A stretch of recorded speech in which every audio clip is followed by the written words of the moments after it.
காரின் வெகுநேர பயணத்துக்கு அப்புறம் ஒரு பெரிய வீட்டின் முன்னாடி கார் நின்னுச்சு. காரை அங்க நிறுத்தின ருத்ரன் தான் பக்கத்துல திரும்பி பார்த்தான். சிவன்யா கண்கள்ல கண்ணீர் வழிந்த அடையாளத்தோட நல்லா அசந்து தூங்கிட்டு இருந்தா. அவளை ஒரு நிமிஷம் முழுசா ரசிச்சான் ருத்ரன். எவ்வளவு அழகா இருக்கா, மாநிறந்தான். ஆனாலும் அவளுடைய உதட்டின் வடிவம் இயற்கையாவே சிவந்திருந்தது. தூங்கிய அவள் கண் இமைகள் மூடி அடர்த்தியா இருந்தது. அந்த இமைகள் குண்டு குண்டு கன்னம், அவளுடைய கழுத்து, மார்பு, இடுப்பு என ஒவ்வொன்னா ரசிச்சுட்டு இருந்தான் ருத்ரன். காலையில கட்டின பட்டுப்புடவை கொஞ்சம் கூட கசங்காம அப்படியே இருந்தது. தலையில வச்சிருந்த மல்லிகைப்பூ ஏசி கார்ல வாடாம இன்னும் மனம் வீசிட்டே இருந்தது. அவளை அப்படியே இழுத்து அணைக்கணும்னு தீராத ஆசைய ரொம்ப கஷ்டப்பட்டு அடக்கிக்கிட்டான் ருத்ரன். பாவி, எவ்வளவு அழகான வாழ்க்கைய இப்படி நாசம் பண்ணிட்டாளே என்று மனசுல வேதனைப்பட்டான். இவளுக்கு சொல்லிக் கொடுக்க வேண்டிய பாடம் இன்னும் நிறைய இருக்கு. அதுக்கு முன்னாடி தன் உணர்வுகளை இவகிட்ட காட்டவே கூடாதுன்னு நினைச்ச ருத்ரன் கை முஷ்டிகள் இறுக காரோட ஸ்டீரிங்க இறுக்கமா பிடிச்சான். அவளை இப்ப எழுப்பணுமே, எப்படி எழுப்புறது? இவளை தொட்டுதான் எழுப்பணும். என்ன பண்றது என்று நினைச்சவன் வேற வழியே இல்லாம அவ தோள்களை பிடிச்சு முடிஞ்ச அளவு மெதுவா குலுக்கினான். அவனுக்கே அந்த மென்மை ஆச்சரியமா கூட இருந்தது. அந்த குலுக்கல்ல மெதுவா கண்களை திறந்து பார்த்த சிவன்யா எதிரில புதுமுகமா ருத்ரன் தெரியவும் ரொம்ப பயந்து போனான். அம்மா அம்மா அம்மா எங்க என்று கண்களை கசக்கி விட்டபடி குழந்தை போல கேட்க அந்த சிவன்யாவை அந்த வினாடி அவனால வெறுக்கவே முடியல. ஆனா மௌனமா அமைதியா அவளுடைய செய்கையை ரசிச்சுட்டு இருந்தான். 2 வினாடிகள் கழிச்சுதான் அவளுக்கு தான் எங்க இருக்கோம், காலையில என்ன நடந்தது அப்படிங்கறதெல்லாம் ஞாபகம் வந்துச்சு. கீழே குனிஞ்சு பார்த்தா தன்னோட கழுத்துல மஞ்சள் கயிறு மின்றதை பார்த்துட்டு தான் பக்கத்துல 6 அடிக்கும் மேலா கம்பீரமான தோற்றத்தோட இருந்த ருத்ரனை மிரண்ட பார்வையோட விழிச்சு பார்த்தா. புலிகிட்ட சிக்கின மான் மாதிரி இருந்தது அவளுடைய பார்வை.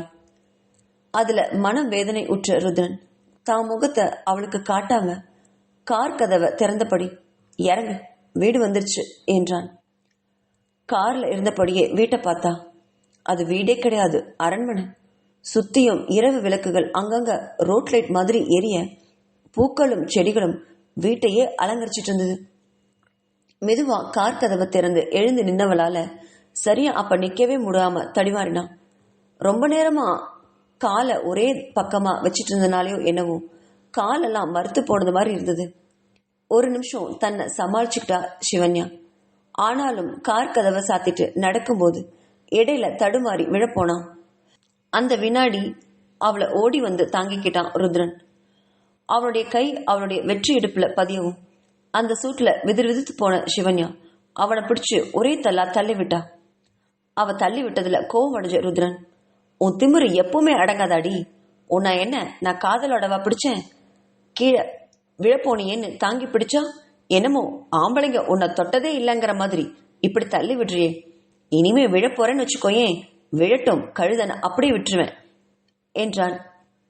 அவன் திட்டினத காதல வாங்கினாலும் மனசுல பதியாம சிவன்யா அந்த வீட்டையே வெச்சைக்கண்ணு வாங்காம ரசிச்சு பார்த்தா. அப்பப்பா, எவ்வளவு பிரம்மாண்டமா இருக்கு, மைசூர் பேலஸ் கூட தோத்துணும் போல இருக்கு, அந்த அளவுக்கு பிரம்மாண்டம். இவ்வளோ பெரிய வீட்டுல இவன் தனியாவா தங்கியிருக்கான் என்று நினைச்சவ அந்த வீட்டின் அழக ரசிச்சா.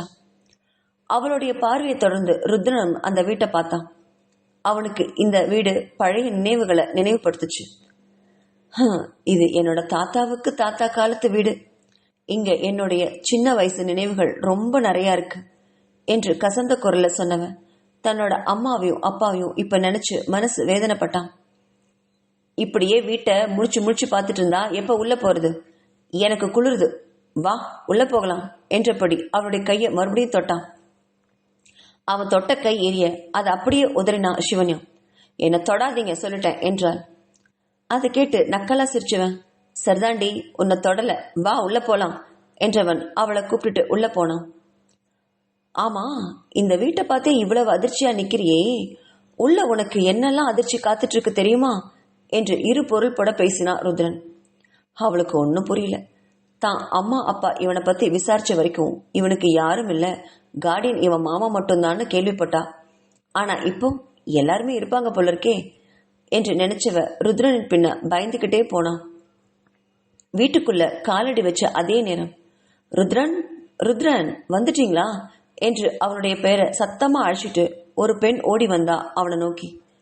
அப்படி ஓடி வந்தவ அந்த பெண்ணை பார்த்து அதிர்ந்து போய் நின்னா சிவன்யா. இது இது என்று மனசுல நினைச்சா. சிவன்யா அதிர்ந்து போய் நிக்கிறத பொருட்படுத்தாத ருத்ரன், ஹலோ வசு, எப்படி இருக்க? தங்கச்சி எப்படி இருக்கா? ஏதாவது அவகிட்ட முன்னேற்றம் தெரியுதான்னு கவலையோட கேட்டான். அதை கேட்டு அங்க ஓடி வந்த அந்த பொண்ணு ருத்ரனுக்கு எந்த பதிலும் சொல்லாம ருத்ரனுக்கு பின்னாடி வந்த சிவன்யாவை பார்த்து மயக்கமடையாத குறைதான் அவ்வளவு அதிர்ச்சியாய் நின்னான். இப்படி 2 பேரும் ஒருவரை ஒருவர் பார்த்து அதிர்ச்சி அடைஞ்சுக்கிட்டு நிக்க ருத்ரன் இதை எதிர்பார்த்தது போல 2 பேரையும் மாறி மாறி பார்த்தான். முதல்ல தெளிஞ்சவ அந்த வசு என்கிற வசுந்தரா தான். ருத்ரன், இவங்க இவங்க இவ இவ சிவன்யா தானே? இவ எப்படிங்க? இவளையே இங்க கண்டுபிடிச்சிங்க? எங்கிருந்து இவளை கூப்பிட்டு வந்தீங்க என்று அடுக்கடுக்கான கேள்விகளை கேட்டுட்டே போனா வசுந்தரா. வசுந்தராவை பார்த்துட்டு இருந்த ருத்ரன், இவ இப்போ என்னுடைய மனைவி, நான் இவளை கல்யாணம் பண்ணி கூட்டிட்டு வந்தேன். இவளுக்கும் கொஞ்சம் நம்ம கஷ்டம், இவ என்ன பண்ணி வச்சிருக்கான்னு தெரியட்டுமே என்றான். அதை கேட்ட வசுந்தராவால தாங்கவும் முடியல, நம்பவும் முடியல. என்ன ருத்ரன் இது? இவளை நீங்க எப்படி கல்யாணம் பண்ணிக்கலாம்? நான் அவ்வளவு தூரம் படிச்சு படிச்சு சொன்னேனே, வெண்பாவை பாக்குறதுக்கு தான் நான் இருக்கேனே, பின்ன எதுக்கு இவ என்று இவளை கையை காட்டி சுட்டி காட்டி திட்டினா. வெண்பாவா? அவ இங்கவா இருக்கா என்ற பெயரை கேட்டு அதிர்ந்து போனா சிவன்யா. இங்க என்ன நடக்குது? எனக்கு ஒண்ணுமே புரியலையே. வெண்பாக்கும் உங்களுக்கும் என்ன சம்பந்தம்? வசுந்தரா எப்படி இங்க வந்தா என்று புரியாமல் அவளும் தயங்கியபடியே ருத்ரனை பார்த்து கேட்டா. அவ கேட்ட கேள்வியில ஆத்திரம் தலைக்கேறிச்சு ருத்ரனுக்கு. அவளை நேரா பார்த்துக்கிட்டு நின்னா. நீ என்னடி நினைச்ச? வெண்பா யார் தெரியுமா? என்னோட ஒரே தங்கச்சி, என்னோட உயிர். அவளை நீ எப்படி ஆக்கியிருக்க தெரியுமா என்றவன் அவளுடைய கையை பிடிச்சு தரன்னு உள்ள இழுத்துக்கிட்டு போனான். மாடிப்படிகள்ல ஏறி அவளை ஒரு அறைக்குள்ள இழுத்துட்டு போக அந்த அறையில ஒரு பொண்ணு ஆக்சிஜன் பொருந்த சுயநினைவே இல்லாம அந்த கட்டில படுத்துக்கிட்டு இருந்தா. பக்கத்துல ஒரு நர்ஸ் அவளுக்கு ஒரு இன்ஜெக்ஷனை போட்டுட்டு இருந்தா.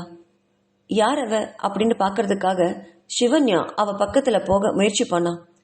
ஆனா அந்த வினாடி அவ நகராம இழுத்து பிடிச்சு அங்கேயே வச்சிருந்தான் ருத்ரன். நீ எங்கடி அங்க போற? உன்னோட நிழல் கூட அங்க படவே கூடாது. அதுக்கு உனக்கு எந்த அருகதையும் தகுதியும் இல்லை. அது யாருன்னு தெரியுமா? உன்னோட அருமை தோழி வெண்பாதான். உன்னால எப்படி இருக்கா பாத்தியா நீ? ஆனா நீ மட்டும் உன் குடும்பத்தோட சந்தோஷமா இருக்க. என்னோட உயிர் மட்டும் இப்படி படுத்த படுக்கையா கிடக்கு 2 வருஷமா. இதுக்கெல்லாம் காரணம் நீதனடி என்றான் வெறியோட.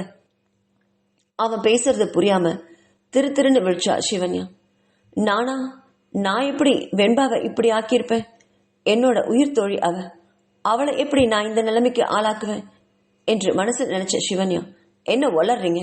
என் கையை விடுங்க, முதல்ல நான் அவளை பார்க்கணும், என் கையை விடுங்கன்னு கதறி அழுதா சிவன்யா. ஆனா விடாம அவனுடைய கையை இறுக பிடிச்சபடி இழுத்தான். அவ தோள்களை பற்றி குலுக்கினான். என்னடி ஓவரா ஃப்ரெண்டு மேல பாசம் இருக்கிற மாதிரி நடிக்கிற? இன்னைக்கு என் தங்கச்சி இப்படி இருக்கானா அதுக்கு முழு காரணமும் நீதானடி. வாழ வேண்டிய பொண்ணுடி அவ. அவளுக்கு எவ்வளவு செய்யணும்னு நான் ஆசையா காத்துட்டு இருந்தேன் தெரியுமா?